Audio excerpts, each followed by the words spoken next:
Seja bem-vindo à segunda aula da série Milagres, Jejum e Batalha Espiritual. O objetivo desse curso é ajudar você a entender melhor as questões que envolvem a igreja contemporânea e, principalmente, ajudar você a pensar biblicamente.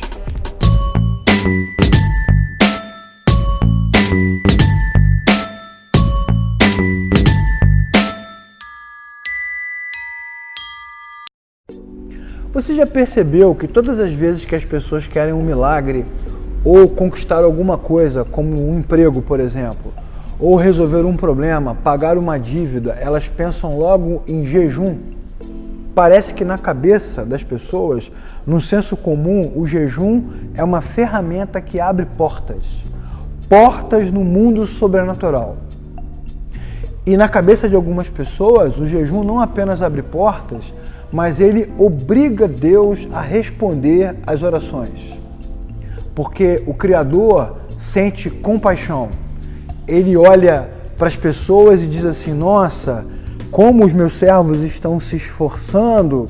Eu olho aqui de cima e vejo os meus servos sofrendo, passando fome, não bebendo água, desesperados, clamando com grande intensidade. Será que o jejum tem esse poder mesmo? Esse curso é para ajudar você a pensar sobre esse assunto, mas pensar biblicamente. Falando sobre jejum, vamos responder algumas perguntas e tentar entender como ele funcionava nas Escrituras. Por que os hebreus jejuavam?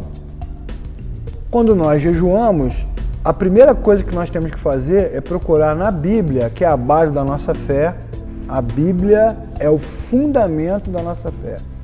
Então temos que procurar na Bíblia argumentos que nos ajudem a entender o porquê. Vou aproveitar esse momento para te dizer uma coisa muito importante. Nunca faça nada sem entender primeiro por que você faz. Você tem inteligência. Foi o Criador que nos fez. Ele nos deu a capacidade de pensar. Eu aproveito, inclusive, esse momento para te indicar um livro do John Stott, Crer é Também Pensar. Livro ótimo, fininho, simples, mas que vai ajudar você a entender a importância do pensamento. Se você puder, adquira o livro e leia. Nunca faça nada sem primeiro entender por que você faz. Então vamos responder. Por que os hebreus jejuavam? Os hebreus jejuavam como um sinal de tristeza e lamentação.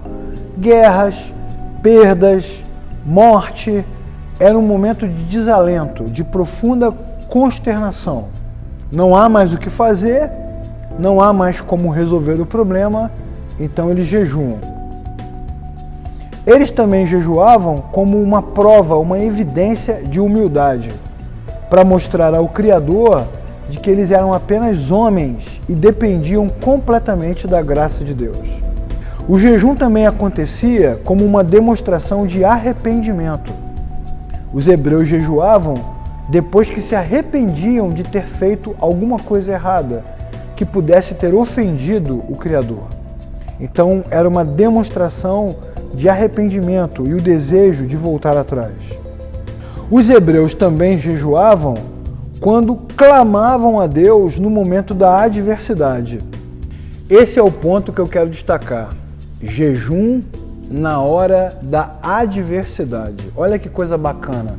Enquanto no nosso tempo as pessoas jejuam para conseguir coisas, nas Escrituras, os servos e servas de Deus jejuavam porque não estavam conseguindo, pelo contrário, estavam num momento de grande dificuldade. Davi jejuou porque o seu filho estava doente. Os hebreus jejuavam na Pérsia porque havia um decreto para que todos eles fossem mortos. Houve também jejum em Nínive porque Jonas proclamou a destruição da cidade. O jejum é um ato de desespero, ou melhor, o jejum é o último recurso.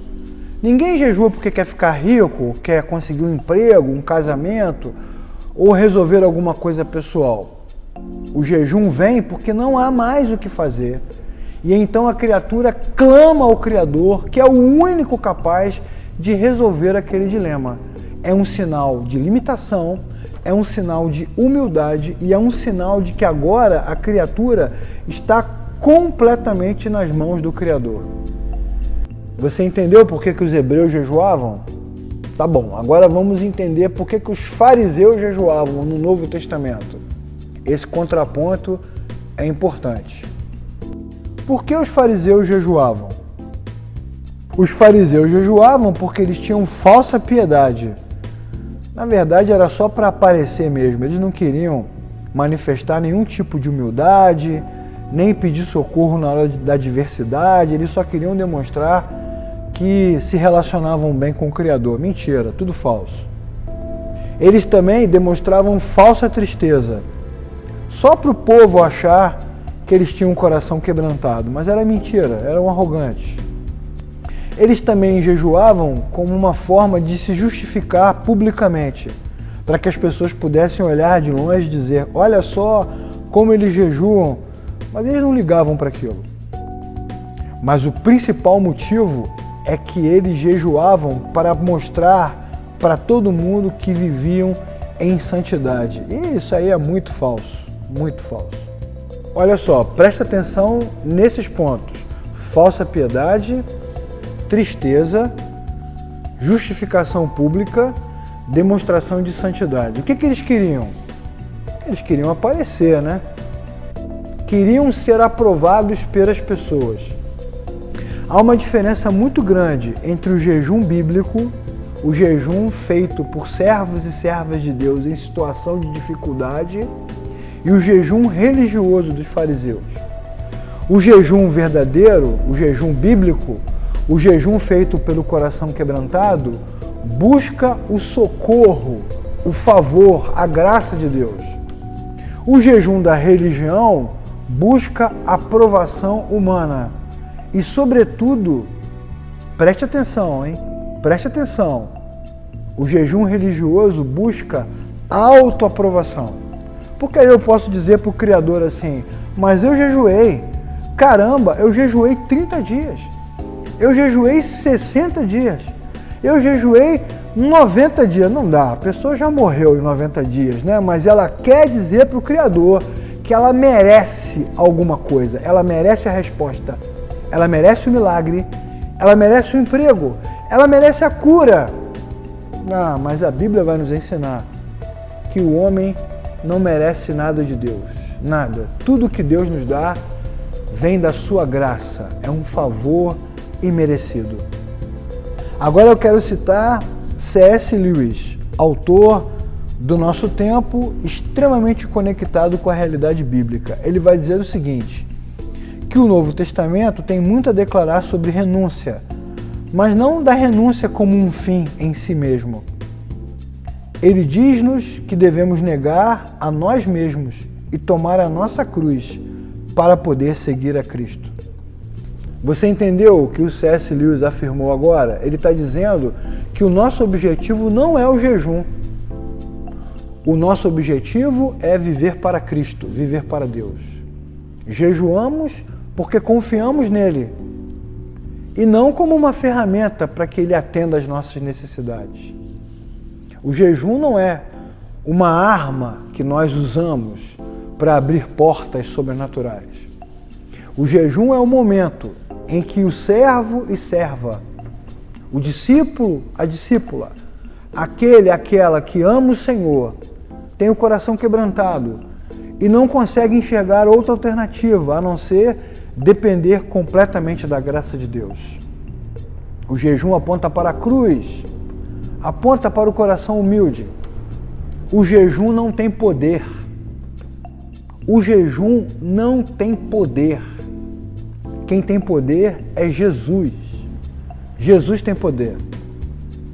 Ah, Leclerc, então você está dizendo que a gente não deve jejuar? Não, não é isso que eu estou dizendo. O que eu estou dizendo é o seguinte: se você está passando por um momento difícil na sua vida, você ama o Senhor, nasceu de novo, crê nas Escrituras e não tem outra alternativa a não ser depender de Deus, talvez o jejum seja uma ótima alternativa para aquietar o coração e esperar até que o Senhor traga uma resposta. Mas nunca, jamais devemos usar o jejum como uma ferramenta para colocar o Criador contra a parede. Porque Deus não fica contra a parede. Deus não nos serve. Somos nós que servimos o Senhor. E o fato de que nós servimos o Senhor e o amamos, isso deve preencher o nosso coração. O C.S. Lewis, inclusive, faz outra afirmação importantíssima que eu quero citar agora para você. Na realidade, se considerarmos as promessas pouco modestas de galardão e a espantosa natureza das recompensas prometidas nos evangelhos, diríamos que nosso Senhor considera nossos desejos não demasiadamente grandes, mas demasiadamente pequenos. Eu quero que você medite profundamente junto comigo na frase que o C.S. Lewis acabou de compartilhar conosco. Ele está dizendo que muitas vezes o que nós pedimos para Deus é muito pequeno diante das promessas que Ele nos faz, que vão para além desta vida. O cristianismo é transcendente, aponta para a eternidade. Isso vai me lembrar um outro texto bíblico, quando o apóstolo Paulo afirma que se esperamos Cristo apenas nesta vida, somos os mais miseráveis de todos os homens.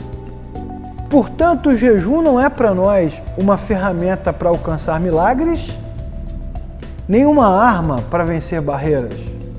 O jejum é a demonstração humilde de que nós amamos o Senhor e dependemos dele completamente. É por isso e apenas por isso que nós jejuamos. Para concluir a nossa aula sobre jejum, eu quero falar sobre 4 conceitos importantes que vão nos ajudar a viver a vida com mais leveza e só aplicar o jejum quando ele realmente for necessário. Então preste atenção comigo. Em primeiro lugar, a presença de Cristo nos traz grande alegria. Os servos de Deus sabem que Cristo os ama e está sempre com eles. Então eles não têm medo de viver. Eles só recorrem ao jejum se houver realmente necessidade. Em segundo lugar, quem conhece o Senhor deve perseguir a alegria. Perseguir a alegria significa amar a palavra, servir a Jesus, andar em comunidade, ter sempre o coração grato. O jejum é uma ferramenta que usamos na hora da tristeza, mas nós não estamos atrás de tristeza, estamos atrás da alegria. Em terceiro lugar, devemos nos lembrar sempre que Deus se entristece ao ver que não nos alegramos nele. Essa é uma pergunta que nós precisamos fazer para o próprio coração. A presença do Senhor não nos traz alegria? Não nos satisfaz? Finalmente, é importante lembrar que Cristo oferece a si mesmo como alegria plena e eterna. Eu quero encerrar essa aula reafirmando: cristãos jejuam? Quem ama Jesus deve fazer jejum? Deve, claro. Se você estiver passando por um momento de dificuldade, onde você tomou todas as decisões possíveis, procurou todos os especialistas, bateu em todas as portas, não houve solução e agora você depende única e exclusivamente de Deus, o jejum é uma boa ferramenta. O jejum é uma boa ferramenta para quê? Para aquietar o coração, para no momento de silêncio meditar nas Escrituras, para ter tranquilidade ao orar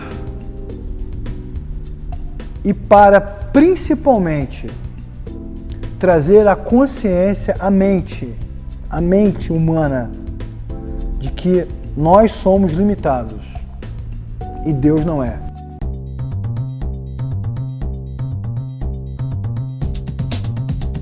Já falamos sobre milagres, já falamos sobre jejum. Na próxima aula vamos falar sobre coisas malignas. É aula sinistra, hein? Essa aula vai mexer com a sua cabeça. Eu espero você. Até lá.